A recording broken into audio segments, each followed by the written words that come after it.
ശ്രീകൃഷ്ണ ജ്യോതിഷാലയത്തിലേക്ക് അവർക്കും സ്വാഗതം.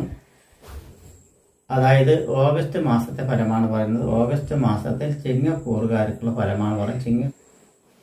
ചിങ്ങക്കൂറിൽ തന്നെ സഞ്ചരിച്ചുകൊണ്ടിരിക്കുന്ന കേതു 2-ൽ ചൊവ്വ അനുകൂലമല്ല, കേതു അനുകൂലമല്ല. 7-ൽ രാഹു അനുകൂലമല്ല. 8-ൽ ശനിയും അനുകൂലമല്ല. 11-ൽ ശുക്രനും വ്യാഴവും അനുകൂലനാണ്. 12-ൽ ബുധൻ അനുകൂലമാണ്, പക്ഷേ സൂര്യൻ അനുകൂലമല്ല. എന്നിരുന്നാലും വ്യാഴത്തിൻ്റെ 11-ാം ഭാവത്തിൻ്റെ സ്ഥിതി ധാന്യപ്പെരുപ്പത്തിന് ഉണ്ടാക്കും. തൊഴിൽ മന്ദഗതിയിലാണെങ്കിലും പണത്തിനൊരു കുറവും ഉണ്ടാവില്ല. പണം ഏതെങ്കിലും വഴിയിൽ വന്നുകൊണ്ടിരിക്കും എന്ന് തന്നെ പറയാം. ആരോഗ്യം വളരെ തൃപ്തികരമായിരിക്കുമെങ്കിലും ചില സമയങ്ങളിൽ ചില അസ്വരപരമായിട്ടുള്ള ബുദ്ധിമുട്ടുകളും വ്രണ സംബന്ധമായിട്ടുള്ള ചില ബുദ്ധിമുട്ടുകളും ചൊറിച്ചുകളും എല്ലാം വരുവാനുള്ള സാധ്യതകൾ ഉണ്ട്. അലർജി സംബന്ധമായിട്ടുള്ള വ്രണങ്ങൾ വന്നു ചേരുവാനുള്ള സാധ്യതയുണ്ട്. കുടുംബത്തിൽ ഐശ്വര്യ അഭിവൃദ്ധി ചില സമയങ്ങളിൽ വിട്ടുപോകാനുള്ള സാധ്യതയുണ്ട്.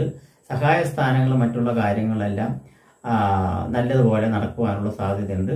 അതുപോലെ ഭവന നിർമ്മാണം മറ്റുള്ള കാര്യങ്ങളിലെല്ലാം നടക്കുകയാണെങ്കിൽ അത് ഉത്തമപരമായിട്ട് പോകാനുള്ള സാധ്യതകൾ കൂടുതലായിട്ട് തന്നെ കാണുന്നുണ്ട് എന്ന് തന്നെ പറയാം. ഭവന നിർമ്മാണത്തിനും അതുപോലെ ഭവന പുനരുദ്ധീകരിക്കാനും ഭവനം മോടി പിടിപ്പിക്കാനും എല്ലാം പറ്റിയ ഒരു സമയം തന്നെയാണ്. അതുപോലെ വാഹന സംബന്ധമായിട്ട് എന്തെങ്കിലും വാഹനങ്ങൾ എടുക്കാനുണ്ടെങ്കിൽ അതെല്ലാം വാഹനം എടുക്കാൻ പറ്റിയ സമയമാണ്. പുതുവസ്ത്രങ്ങൾ എടുക്കാൻ പറ്റിയ സമയമാണ്. പുതിയ മേഖലകളിൽ തേടിപ്പോകുന്നവർക്ക് പുതിയ അനുകൂലപരമായിട്ടുള്ളതാണ്. ബുദ്ധിപരമായിട്ടുള്ള പല ചിന്തകളിൽ നിന്നും പല ഉന്മേഷങ്ങളും അതുപോലെ പലവിധ യൂഹങ്ങളും, അതായത് നമ്മളുടെ ചിന്തകൾ മൂലം തിരഞ്ഞെടുക്കപ്പെടുന്ന ചില പ്രവൃത്തികൾ അല്ലെങ്കിൽ തൊഴിലുകൾ, ചില സാധ്യതകൾ, അത് മൂലം നമ്മൾക്ക് ഒരു പിടിവള്ളി കിട്ടും എന്ന് പറയുന്നത്. ആ പിടിവള്ളിയിലൂടെ കയറി പോകാനുള്ള ഒരു തന്ത്രപ്പാടിലൂടെ പെട്ട് അതിനെ സക്സസ് ആക്കി എടുക്കുവാനുള്ള കഴിവുകൾ ഉണ്ടാവും എന്നാൽ യാതൊരു സംശയം ഇല്ല എന്നുള്ള പറയുന്നത്. കടബാധ്യതയുള്ളവർക്കെല്ലാം ഒരു പരിധി വരെയെല്ലാം നിയന്ത്രിച്ച് പോകാനുള്ള സാധ്യതകളുണ്ട്. ഉദ്ദിഷ്ട കാര്യങ്ങൾ നടക്കാൻ കുറച്ച് പ്രയാസപ്പെടുകയാണെങ്കിലും തീർച്ചയായിട്ടും നടന്നിരിക്കും എന്നതിൽ യാതൊരു സംശയമില്ല.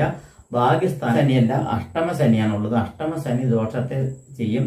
8-ാം ഭാവത്തിലുള്ള അഷ്ടമശനി ശാരീരപരമായിട്ടുള്ള ബുദ്ധിമുട്ടിനെയും വിഷമഘട്ടങ്ങളായിട്ടുള്ള ബുദ്ധിമുട്ടിനെയും നാശങ്ങൾ വിതയ്ക്കുന്ന ബുദ്ധിമുട്ടുകളെയും ഉണ്ടായിക്കൊണ്ടിരിക്കും എന്നാണ് പറയുന്നത്.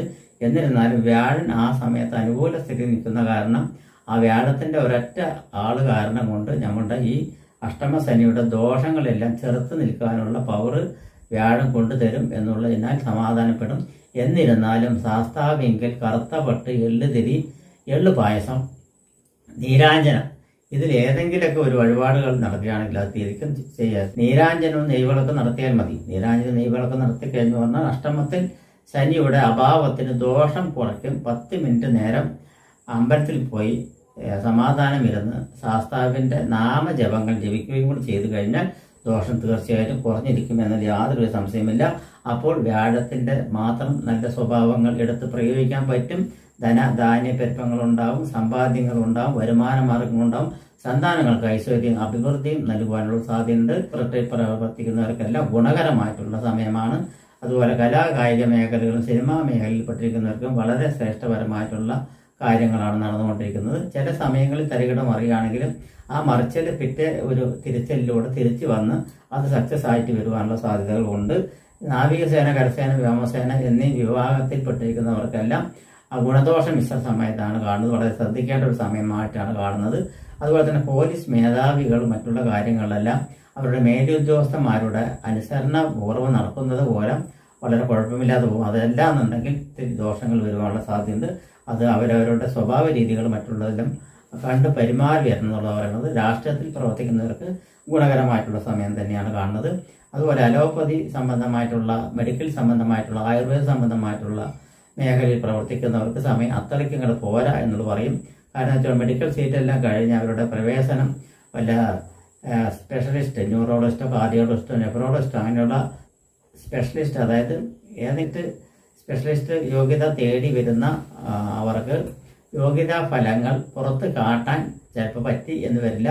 ഒരു യഥാക്രമമായിട്ട് പോയിക്കൊണ്ടിരിക്കുകയുള്ളൂ. പക്ഷെ പിന്നീട് അത് തെളിഞ്ഞു വരുവാനുള്ള സാധ്യത കൂടുതലായിട്ട് തന്നെ കാണുന്നുണ്ട് എന്ന് തന്നെ പറയാം. അപ്പോൾ അത് കാരണം കൊണ്ട് തന്നെ ചിങ്ങക്കൂറുകാർക്ക് ഗുണദോഷ മിശ്രത്തിൽ കുറച്ച് ദോഷങ്ങൾ വരികയാണെങ്കിലും ഗുണാനുഭവങ്ങൾ കൂടുതലുണ്ടാകും. പരിഹാര മാർഗങ്ങളുള്ള എല്ലാത്തിനും ചേർത്ത് നിൽക്കാൻ പറ്റും. അതുപോലെ തന്നെ രാഹു ദോഷത്തിന് 7-ാം ഭാവത്ത് രാഹു നിൽക്കുന്നത് ഉദ്ദിഷ്ട കാര്യത്തിന് തടസ്സപ്പെടുത്തുന്നതാണ്. അത് കാരണം അവനവന്റെ നക്ഷത്രപ്രകാരം ദിവസമോ അല്ലെങ്കിൽ 1000 നാളിലോ ഒരു 100 ബാലിനും നാഗപൂജയ്ക്ക് നടക്കുക. ഇതിലേതെങ്കിലും ഒന്ന് ചെയ്യുന്ന പക്ഷം ദോഷാധിക്യം കുറഞ്ഞു വരും. നമസ്കാരം.